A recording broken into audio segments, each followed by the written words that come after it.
5 राज्यों में होने वाले विधानसभा चुनाव की तारीखों की घोषणा कर दी गई थी, लेकिन अब चुनाव आयोग को राजस्थान में होने वाले विधानसभा चुनाव की तारीख बदलनी पड़ी है।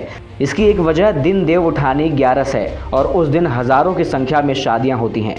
देव उठनी को इस तरह समझते हैं। दरअसल देव उठनी 11 और अखाती तीज दो ऐसी तिथियां हैं जिनमें विवाह का मुहूर्त पूछा नहीं जाता है, क्योंकि इस दिन और मुहूर्त को शुभ माना जाता है।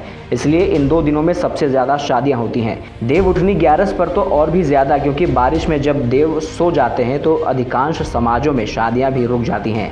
वे देव उठनी 11 से ही शुरू होती है। जाहिर सी बात है कि जब इतनी बड़ी संख्या में शादियां होंगी तब उस दिन लोग वोट डालने कैसे आ पाएंगे। ऐसे में वोटिंग परसेंटेज नीचे गिर जाएगी।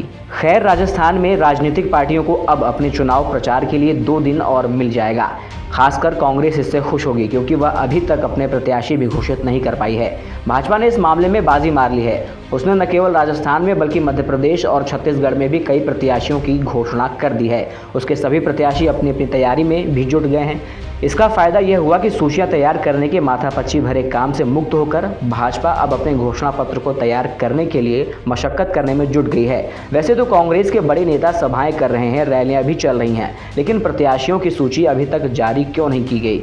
हालांकि राजस्थान की तरह मध्य प्रदेश और छत्तीसगढ़ में मतदान की तारीखों के बदलने का कोई संकेत नहीं है। यहाँ चुनावी चौसर बिछ चुकी है। नवरात्र शुरू होते ही चुनाव प्रचार भारी जोर पकड़ने वाला है। तब तक कांग्रेस प्रत्याशियों की भी सूची आ जाएगी और दोनों ओर से प्रचार चरम पर जाने लगेगा।